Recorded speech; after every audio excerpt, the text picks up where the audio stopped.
President of the 79th session of the United Nations General Assembly, Excellencies, Heads of State and Government, ladies and gentlemen. Mr. President, on behalf of Her Excellency Dr. Samia Suluhu Hassan, President of the United Republic of Tanzania, I stand before this august assembly to deliver a message of hope and peace to the people of the world. In doing so, I wish to convey warm and fraternal greetings from the President and the people of the United Republic of Tanzania. Her Excellency Dr. Samia Suluhu Hassan, President of the United Republic of Tanzania, wishes this assembly every success in its important deliberation. I would also like to join the previous speakers in commending you, Mr. President, for the excellent manner you are steering the work of the Assembly. Tanzania endorses and supports the theme chosen of this session, that is, leaving no one behind, acting together for the advancement of peace, sustainable development, and human dignity for present and future generations. This theme aligns well with the United Nations Charter and builds on the efforts of your predecessor, His Excellency Dennis Francis, whose remarkable leadership is truly appreciated. Tanzania recognizes and thanks the Secretary General for his great work and the important message he shared with us at the opening of this general debate. Mr. President, the participation in the 79th General Assembly has been a unique opportunity for us to share perspectives regarding to the pledge and the commitment made for addressing global challenges such as pandemics, extreme poverty, climate change, and the conflicts. I would like to share some of Tanzania's perspectives as follows. Sustainable development, Tanzania's path to inclusive growth. Mr. President, the Sustainable Development Goals are a beacon of hope in addressing global challenges. Tanzania's journey towards sustainable development reflects that of many nations facing significant challenges from the determined impact of COVID-19 on health and economic systems. Climate change, marked by extreme weather patterns like torrential rain and droughts, has deteriorated health issues and strained infrastructures. We are concerned about the slow pace in attaining these goals, whereas of 2023, only 17% of targets were on track, with over one-third regressing or stalling. Urgent action and global solidarity are needed to overcome barriers such as economic imbalances, climate change, conflict, and gender inequality. Mr. President, our commitment toward the realization of SDGs is focused on sustainability economic growth through strategic investment in agriculture, aquaculture, livestock, fisheries, infrastructure development, energy, and digital economy. Our goal is to improve food security, reduce poverty, ensure job creation, and drive inclusive economic growth. There are many success stories in Tanzania emanating from this investment, such as the empowerment of youth through the Building Better Tomorrow agriculture initiatives in mainland Tanzania and empowerment of local women in Zanzibar through seaweed farming. On the other hand, Tanzania implements policies to ensure access to quality healthcare and education for all citizens, including the Universal Health Insurance Act and the free basic education. The government also invests in vocational training and STEM education to prepare youth for job market and digital economy. Defending human dignity, inclusivity, and equality. Mr. President, for decades, Tanzania foreign policy has prioritized respect for human dignity.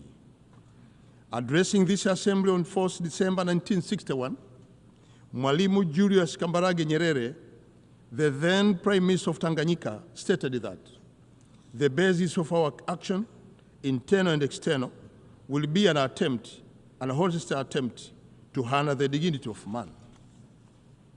Mr. President, Tanzania has maintained this pledge by leading the fight against colonialism and racism.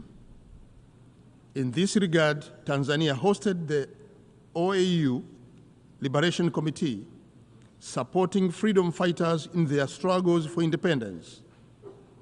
Despite gaining political liberation, many countries still face economic sanction and inhuman conditions which hinders the achievement of genuine development. Thus, we call for realization of right of self-determination of all people under colonial occupation and the fighting and the lifting of economic sanction imposed against them. This Assembly must continue to more boldly call for the lifting of economic sanctions placed against the people of Cuba and other countries too. So, to allow the peoples of these countries to realize their basic rights, including rights to development. Mr. President, global humanitarian crisis due to war, conflict, and natural disaster requires unrestricted access to humanitarian aid, fair treatment of victims, accountability to actual sites, and the United Nations commitment to uphold human dignity for a peace world. Tanzania believes that every individual deserves to live in dignity, freedom, and security to reach their full potential. The United Nations must not remain indifferent in these solutions, as doing so would only determine its legitimacy. Mr. President, let me talk about peace and security. Security is indivisible. In the face of global health insecurity characterized by the pandemic, such as COVID-19 and current mpox, the saying no one is safe until everyone is safe truly gathers meaning. It is imperative that we should invest more in peace, foster unity, and rebuild trust. In this regard, Tanzania welcomes the adoption of General Assembly Resolution 78/312, which proclaimed July 7th as World Kiswahili Language Day. Kiswahili is a language spoken by over 200 million people in all continents of the world. It is an important tool for advancing peace, unity, and cultural diversity. While Tanzania and other Kiswahili-speaking countries looking forward to commemorate this day in 2025 and beyond, we also call on this Assembly to explore the possibility of recognizing Kiswahili as an official language of our esteemed organization, or as this Assembly. Tanzania, East African Community, South African Development Community, and African Union have already led the way to Kiswahili speaking, and it is again important that we invest more in peace initiatives, because there is no development without peace and unity. Your Excellency, Mr. President, in recognition of this requirement, Tanzania has several decades participated in peacekeeping, peace building, and mediation efforts. Tanzania has and continues to contribute towards world peace through its membership in the United Nations Security Council and the African Union Peace and Security Council. This contribution is also evident through its leadership in regional arrangements, such as International Conference on the Great Lakes region of Africa, and currently the chair of the organ on politics, defense, and security of Southern Africa Development Community.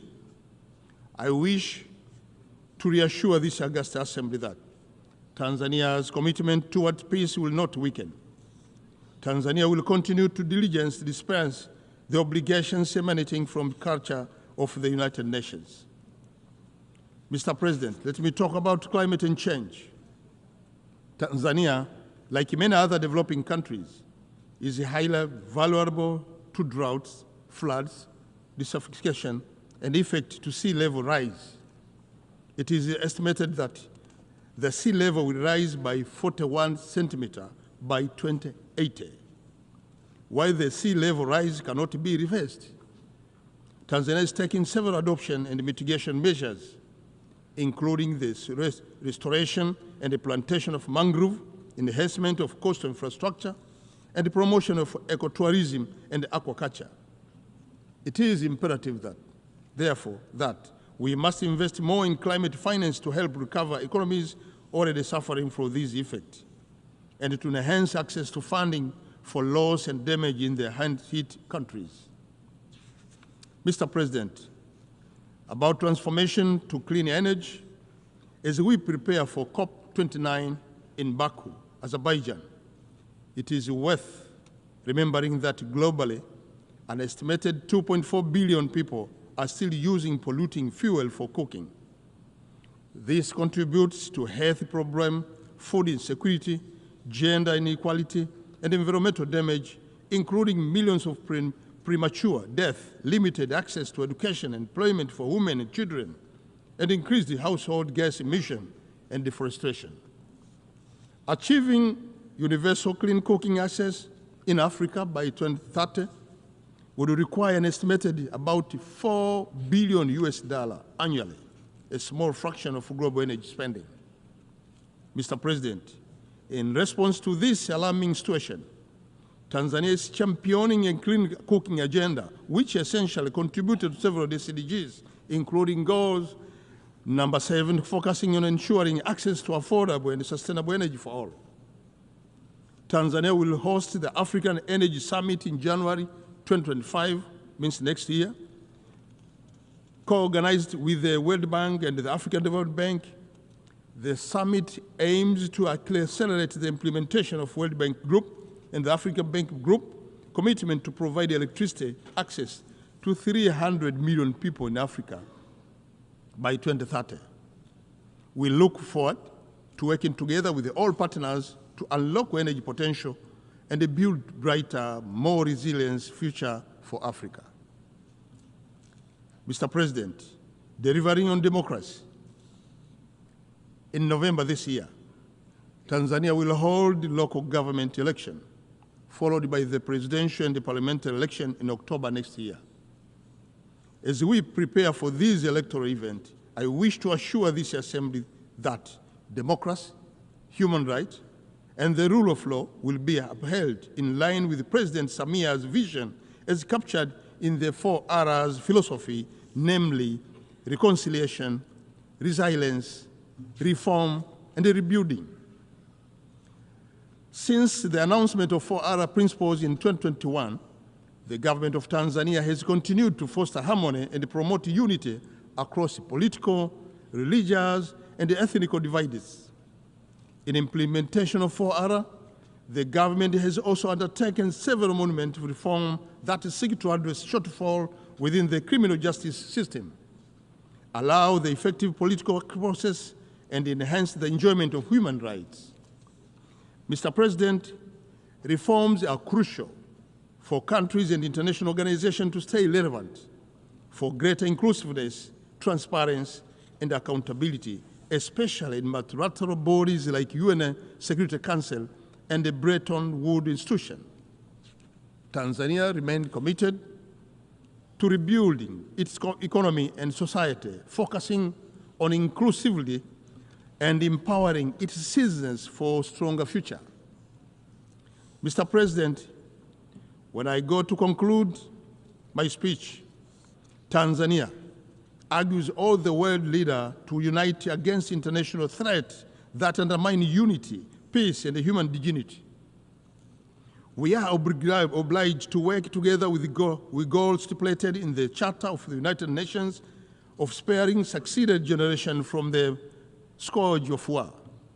We must stop war and suffering that cause death and wanton suffering to innocent civilians, including women and children. Let us leverage innovation, adopt inclusive policies, and strengthen international cooperation in accelerating the implementation of SDGs.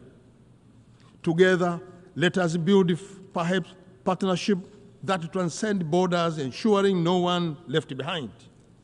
Let us undertake the necessary reform to make our multilateral institution fit for purpose. Let us rebuild trust and reconcile our differences. Let us cooperate to build resilience of our institution and people. We can achieve the future we want if we commit to rebuild and restore what has been damaged by our past action. As we look to the future, let us honor the commitments made in various international fora. Together, let us embrace this moment with optimism and the shared dedication to inclusivity. Asante sana kwa kunisikiliza. Thank you so much for listening. Thank you so much for your attention.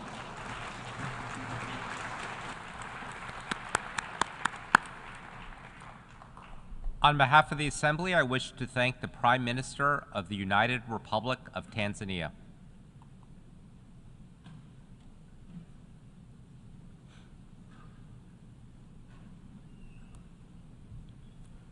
The Assembly will hear an address by His Excellency Ralph Gonsalves, Prime Minister and Minister for National Security, Legal Affairs, and Information of St.